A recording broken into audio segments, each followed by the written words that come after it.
So I wanted to share this with you. This is another kind of call to action. I know that your husband's a musician, Yes. and so he knows how that game goes. And how does he feel about? Because I know something that live performers, musicians, comedians, in my case, we're really sad and a little scared that I canceled an entire year's worth of tour dates. Yeah. We were pushing stuff back, thinking, oh, maybe in the fall, and eventually a couple weeks back we decided, okay, we'll see in 2021. This is just getting too ridiculous. And it got to the point where it's like certain cities we could have come to, even though we didn't feel like anything was safe. Like I feel like everywhere that opened too soon, which I think it's obvious they did. And so we were just like, we'll see in 2021.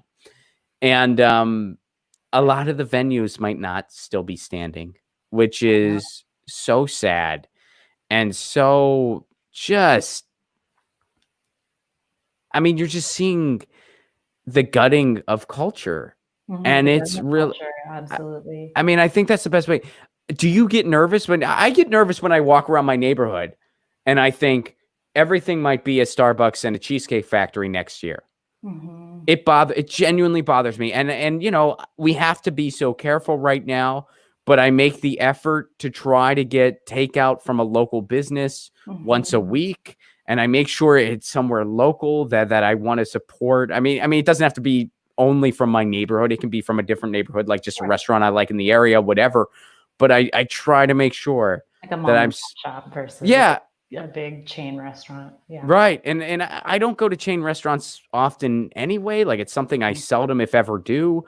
And usually when I do it, it would be something like I'm on the road and a Chipotle's nearby or something like that. Mm-hmm. Yeah, it's like that's what you got. Those are your options. Yeah. So it's not like I go to chains anyway, just because there's other choices around me. We have so many amazing choices that are not chains. They're all local spots. Yeah. Great. So if I lived in a small place, that might not be the case. I might go to something like a Chipotle more often because I just don't have as much available to me. But in LA, you got everything you could ever want or ask for. So, I make the effort to make sure I'm supported because I don't want to see these places close. No. I really don't. And live music venues are really, really, really hurting. But here's something that's happening. This is SaveOurStages.com. And what this is a National Independent Venue Association. The mission of the National Independent Venue Association is to preserve and nurture the ecosystem of independent live music venues and promoters throughout the United States. Save the venues, the promoters. No, I'm just kidding. I'm not going to get it. That's a different discussion for a different day. I'm not going to get into that. There's some promoters out there are doing some great stuff. Some promoters are pretty scummy. That's the industry, you deal with it. That's a different topic for a different day. But so if you fill this out, basically you're calling in support of a bill, 3814 HR 7418, the Restart Act. And here's that bill. We can actually go to the bill itself. I pulled it up. It's a video of the bill that I'm going to get ready in 4.5 hours. So Brigitte, hold tight. Grab lunch if you want to. No, I'm just kidding. But so here's basically the gist of the bill. This bill extends the Paycheck Protection Program established to support small businesses. That should be in quotes. For certain businesses, it establishes a loan program whereby the SBA shall guarantee loan amounts to certain businesses affected by COVID-19. Specifically, the bill provides a Paycheck Protection Plan recipient with 16 weeks to use the fund if, one, they have less than 500 full-time employees. Most music venues have way less than that. And two, suffered a decline in revenue of at least 25%. And a lender that is otherwise approved to make paycheck protection loans may make and approve loans established by the bill. A recipient may use the low fund, and there will be forgiveness of up to basically what they lost. They'll guarantee 100% of program loan amounts made to certain small businesses that have not more than blah, blah, blah. The terms of the loan, maximum duration not more than 7 years, an amount not greater than 45% of 2019 gross receipts, up to $12 million, and no payment on principal for the first 2 years of the loan. So there you go. Such loans may be forgiven up to the amount of total losses incurred by the recipient in the taxable year 2020. Now that's big. because live venues check all these boxes. They've lost a lot more than 25%. They've lost about 100 in most cases. I mean, some of the ones that can just do, if they have food, they can do basic takeout. That's something. Some of them, a few are able to do some live streaming events where people can watch it online and give something. But that's about it. Otherwise, they have nothing coming in. They don't have a dime coming in. And one of the things that the website points out too, these live venues, they don't just foster people who like to go to live events. Maybe you think, well, I don't go to live music. I don't go. That's just not my thing. Well, this is important in other ways. Live venues also foster all the businesses around them. Because guess what? When you're going to see a folk show or a comedy show, you might want to get dinner beforehand.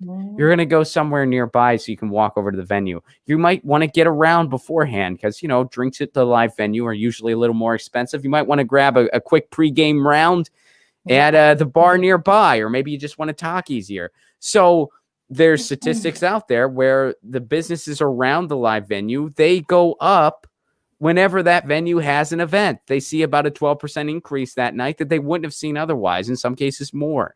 So this is infinitely important to a community, not just culturally, but economically as well. Yeah, and it's not just live venues. It's, like individual gyms, other businesses that are around. I mean, you drive down any street in LA right now, and there's like hundreds of businesses. Most of them are just completely closed. It's pretty terrifying. Yeah, it really is. Well, how does your husband feel? Like, is he live concerned? venues, of course, he had a song that was released this year by a DJ named Millennium, who was going on this like national tour, was selling out like Madison Square Garden and the Staples Center. And then, something like this just kind of stops all momentum because, obviously people can't go to these venues, nor should they with a pandemic going on. But yeah, of course people are worried. It basically stops all your income for the year if you don't know, or you have to find another way to make money, which is also very hard right now. But yeah, not being able to go anywhere and share your work is very troubling. Well, so there's another statistic out there that they estimate if nothing happens, that 90% of live venues aren't going to make it. And, in all the tour dates that Graham Elwood and I canceled, 2 of the venues already that we were supposed to be at this year closed their doors permanently. A venue in Boston and a venue in Seattle. Yeah, they didn't make it. And this was months ago. Now, I mean, there might be more now. I mean, this is just what I know because we were in contact with these venues as we were trying to figure out what to do. It might be more now that didn't make it. But, as of more. It's so, and it's like, I am a simple man in many ways. And the one thing that I need when I live in a neighborhood, I like to have some good eating options. I like to have some good food options. And I like to have my neighborhood punk dive where I might be able to, I can just get a cheap beer or whiskey and I can maybe see some live music I'm going to enjoy. And it's just like my chill hang where I know they're going to spin the music that I like. And, that's about it. Those are my only big requirements in a neighborhood. And not every neighborhood has those. Where I live now, it does check those boxes. Although, of course, I'm worried about my local hang. Old Town Pub in Pasadena. Shout out to them. They don't serve food, so they're not open right now. They haven't been open in a long time. But yeah, I mean, this is one of those things where, and there are so many concerns right now. And I understand that, there's a lot of very immediate concerns that people are facing. And I get that. But this is also part of the story, too, where it's like, I'm nervous and very worried that we're seeing a leveling of American culture as we know it. Absolutely. Because like I said, it's across the board. It's not just live venues for music and comedy and performers. It's also hair salons, nail salons, like, in LA, so many different exercise studios. Then you have the small mom and pop restaurants and other small business retailers. It's so many things. And if they all go out of business, the big corporations, sure, they can declare whatever chapter bankruptcy that actually allows them to remain operational. They don't have to actually dissolve their whole business and liquidate everything. It's more like they have an investor come in and kind of clean up what is wrong for the moment and help it kind of survive. But even some of them won't be able to stay open either. So I don't know what we're looking at in the future in terms of culture, but the sad thing that I'm going to bring up is, a long time ago, I talked to a friend who works in tech and I said, are you worried about global warming? He's like, no, because once we get at that point where we can't even breathe the air, we'll all just stay inside and go on virtual reality. And I was like, oh my God. So I'm both curious to see what happens and also terrified to see what happens. Maybe these venues will get clever and start having people like you come on and still perform and live stream it out. Of course, it's not the same thing and it's not going to be able to maintain much business, but maybe they can sell tickets. And it's really not the same. It's not the same at all.